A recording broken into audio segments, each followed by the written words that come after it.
प्रिय छात्रों नमस्कार। पिछली कक्षा में हमने चतुर्थी विभक्ति का 5वां नियम पढ़ा था, जो था नवः है स्वस्ति स्वाहा स्वधा लव वषड योगाच्य। ये कह रहा था नवः है स्वस्ति स्वाहा स्वधा और अलम और वषड इन अव्यय पदों के योग में चतुर्थी विभक्ति होती है। और आज हम पढ़ेंगे इसका 6वां नियम, जिसका नाम है धारे रूतम मर है। चतुर्थी विभक्ति नियम नंबर 6।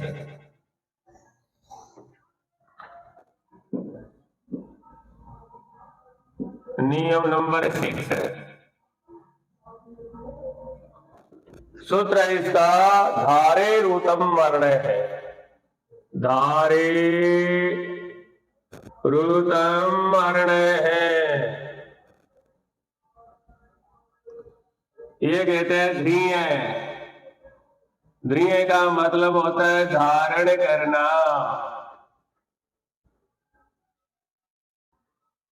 यानी ध्रीय धातु के प्रयोग में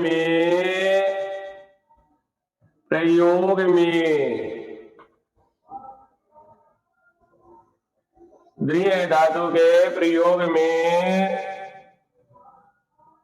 जो उत्तम ऋणदाता होता है। ऋणदाता का मतलब होता है कर्ज देने वाला। ऋणदाता होता है उसकी संप्रदान संज्ञा होती है। और उसकी संप्रदान संज्ञा होती है और संप्रदान में चतुर्थी विभक्ति होती है।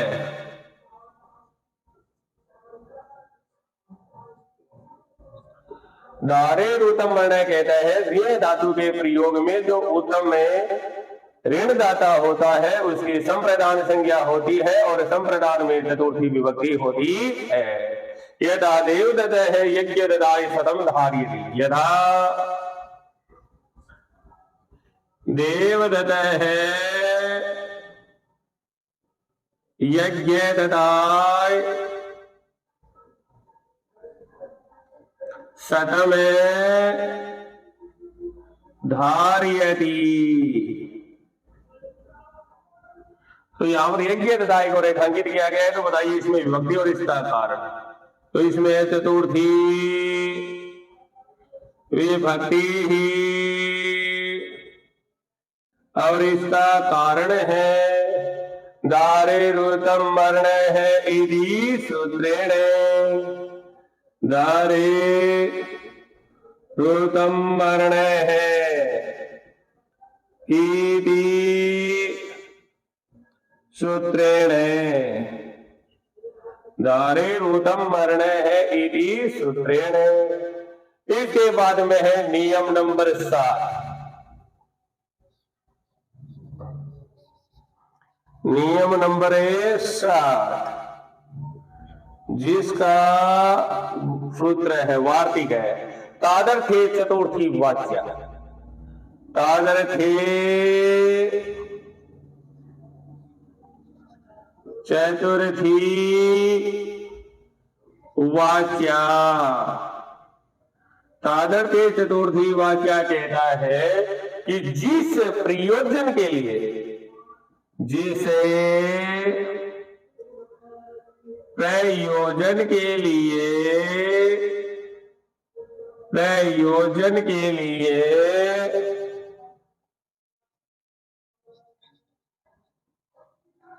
जो क्रिया की जाती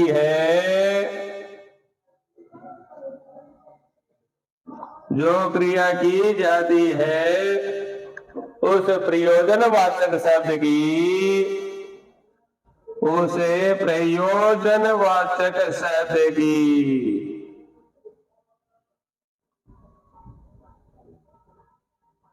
शब्द की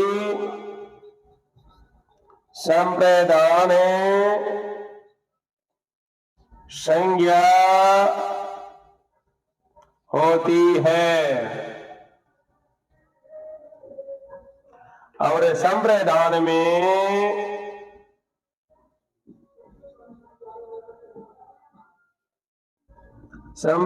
में चतुर्थी विभक्ति होती है।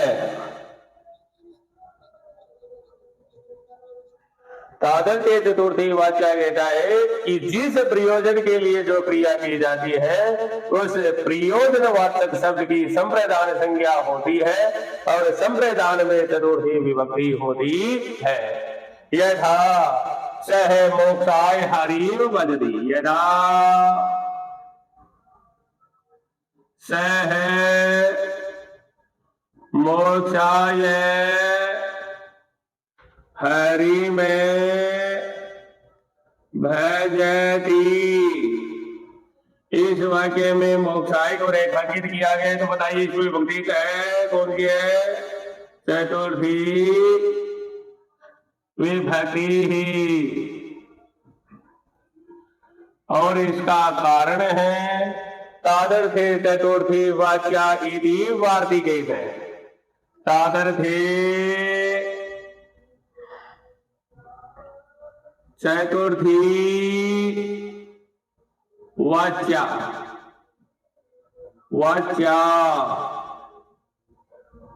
इति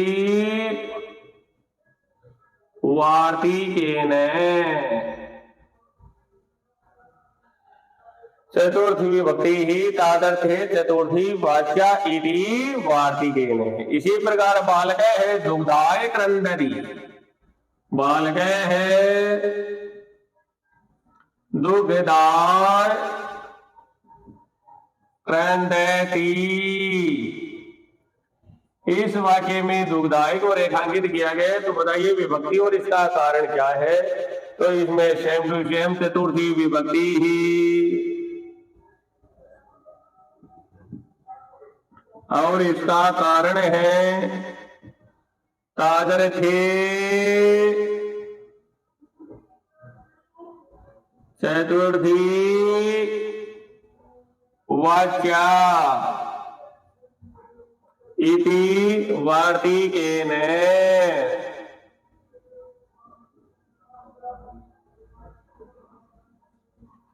इसके साथ में ही चतुर्थी विभक्ति का नियम नंबर 7 कंप्लीट हो गया है। तो अगला है नियम नंबर 8। नियम नंबर 8 है जिसमें 3 धातुएं बताई गई है। तो पहली है कथय है। कथय का मतलब होता है कहना। दूसरी है निवेदय। निवेदय का मतलब होता है निवेदन करना।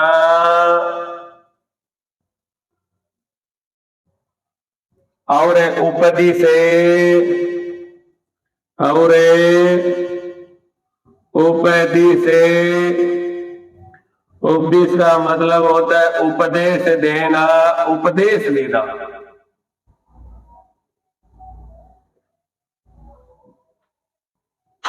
उपदेश देना। इन धातुओं के योग में भी चतुर्थी विभक्ति होती है। इन धातुओं के योग में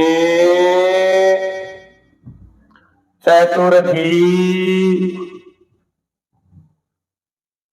विभक्ति होती है। कथय, निवेदय और उपदेश धातु के योग में भी चतुर्थी विभक्ति होती है। जैसे रामे है स्वयं मित्राय कथय, ये रामे है स्वयं मित्राय कथयति।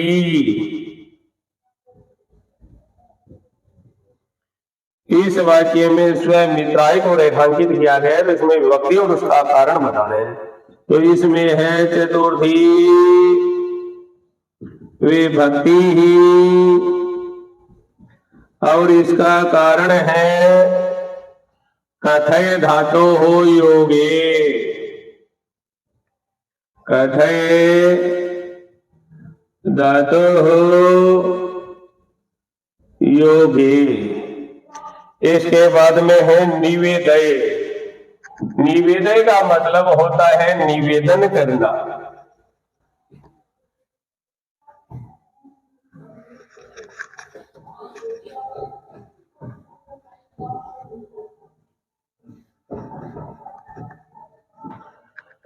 इसके बाद में निवेदय। निवेदय का मतलब होता है निवेदन करना। तो निवेदय का मतलब होता है निवेदन करना। शिष्य है गुरुवे निवेदयति, शिष्य है गुरुवे निवेदयति, शिष्य है गुरुवे निवेदयति, निवेदयति है। गुरुवे को रेखांकित किया गया है और पूछा गया है विभक्ति और इसका कारण क्या है। तो इसमें है चतुर्थी विभक्ति ही,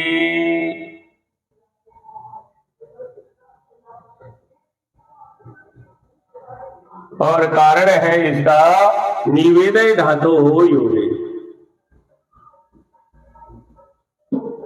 निवेदय धातु योगे। इसी प्रकार साधु हो सजनाय उपनिषद। अगला एग्जाम्पल है साधु हो सजनाय उपदिशति। यहाँ पर सजनाई को रेखांकित किया गया। बताइए विभक्ति और इसका कारण क्या है। तो इसमें चतुर्थी विभक्ति उपदिशे धातु योगे। इस 8वें नियम के साथ में ही चतुर्थी विभक्ति कंप्लीट हो गई है, और अगली कक्षा में हम पढ़ेंगे 5वीं विभक्ति।